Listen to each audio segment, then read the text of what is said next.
I'm going to help you not quit your new goal so you can achieve your outcome. So as you know, as humans, we tend to start something, a new goal, there's excitement.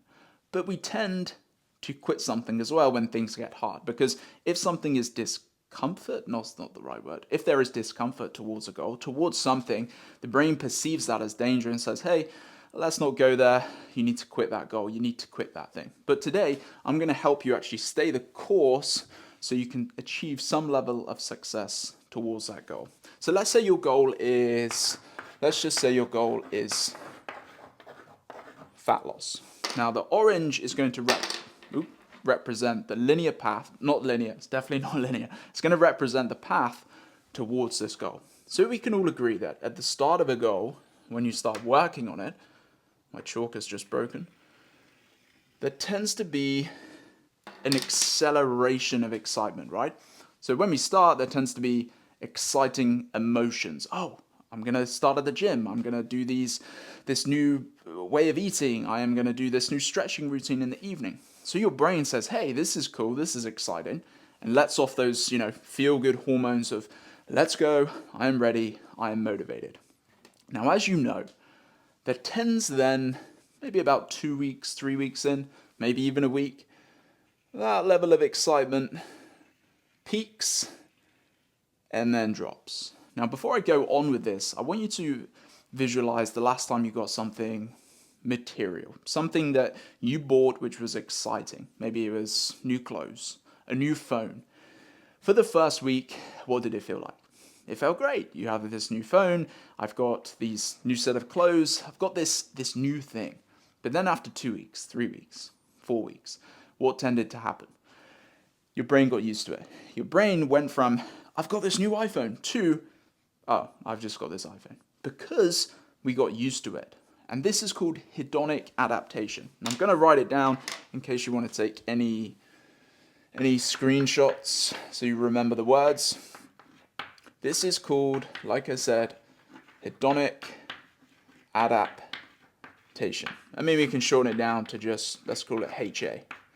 Now, hedonic adaptation simply means that you and I will fall back to the default mode of happiness.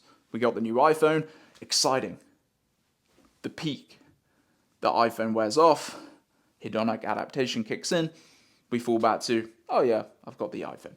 So this happens in everyday life, and that's a good picture to think about towards your goal because it's exactly the same. So when we get to this point, there tends to be this low.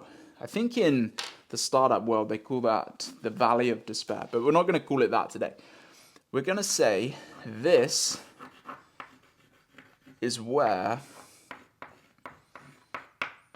people quit because it gets hard, there's no motivation anymore, there's no momentum, the excitement has worn off. And this is where I come into play. I'm going to help you not quit. And I'm going to help you not quit by understanding two things. The first thing I've already spoken about. I must be aware of this is going to happen whatever you pursue. It happens to me every day. But when you're aware of this, you can prepare, right? It's like going on a long journey. Preparing is thinking about all of the roadblocks. Preparing is looking at, okay, are there traffic accidents? Is this road closed? When you prepare, your mind can then prepare for another route. But if you don't prepare, you just, got in the car, drove on, and then you hit a roadblock, you hit an accident, you hit this road was closed. What happens then? Your brain says, oh, this is not good. I haven't planned any other routes. So I don't know what to do. So we might just turn around. So it's a good analogy to think about. So when we prepare for hedonic adaptation to kick in, it's as if your brain is recalibrating different routes and ways to get there. So first, aware.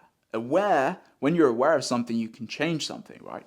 So being aware that this is naturally going to happen, and I'm not sure when. It could be a week, it could be 2 weeks, it could be 3 weeks, when you get that excitement, but then that excitement drops. But when you're aware of it, like I just said, your brain is saying, this is going to happen, be prepared, but because you know it's happening and you're prepared, you can get through it. You can get through that hump. So that's the first thing to think about. Be prepared of this to happen. Now the second thing, so you can, where's my orange? So you can, let's say the path to your goal is never linear, is it? It's always a bit bumpy and, I don't know, all over the place really, isn't it? Not you, everyone's goal. So to prepare and then finally make some sort of success towards your goal, there's a really big thing that you can do at the start of your goal.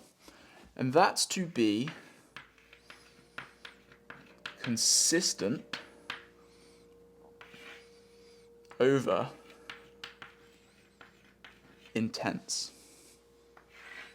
When you're consistent, and consistency means, okay, I've got this gym goal, I'm going to turn up 2 days a week to start, maybe even 1 day for 30 minutes. That is it. And I'm going to be consistent with that. I'm not adding any more. That is the target. Then you're consistent with that for 1 week, 2 weeks, 3 weeks. Intensity with that same gym goal. I know I said fat loss, but I'm using different goals here, aren't I? Intensity towards that gym goal would be 7 days a week, 2 hours a day. I'm going to the gym because this goal is important to me. We've all been there. Let's say the goal is now fat loss. Coming back to the intention of this, consistent fat loss, the fat loss process would be, okay, consistency, let me reduce one dessert 2 times a week. I'm going to be consistent with that, starting small. Intensity would be you saying, I need to reduce 600 calories every single day. I'm reducing this. I'm going to calorie count. I'm going to trace everything. I'm going to measure everything. I'm going to weigh every day. That would be intense. Now, here's the difference between the two. If you're intense, let's say intense, when that level of excitement dips, when you get bored, when it becomes a novelty, it's like a massive fall off a cliff. Because you've gone so intense, when that excitement dips, you're like, oh no. And then there's a big crash, huge crash. And when you have that huge crash like that, you naturally want to quit because you're like, I did this all, I can't be bothered anymore. I went intense, now I can't sustain it. It's not that excitement. I'm not getting any results. I'm automatically going to want to quit. And now on the flip side, if you're consistent, if you're just turning up the day, 2 days, reducing the calories incrementally, when that dip comes, it's like a little step off the cliff. It's like at the base of the cliff. It's just taking a little step. So the fall, the drop, doesn't feel as intense. So you can manage it. You can accept it. You can deal with it. You can't really deal with a jump off the cliff, right? You can deal with the first step off the base of the cliff or whatever.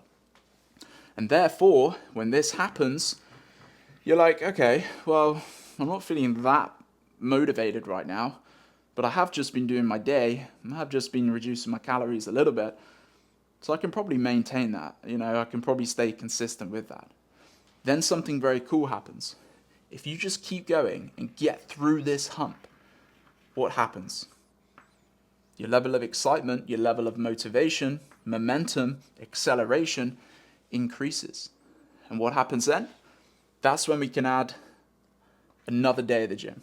That's when we can add another day of focused calories. That's when we can add another day of walking.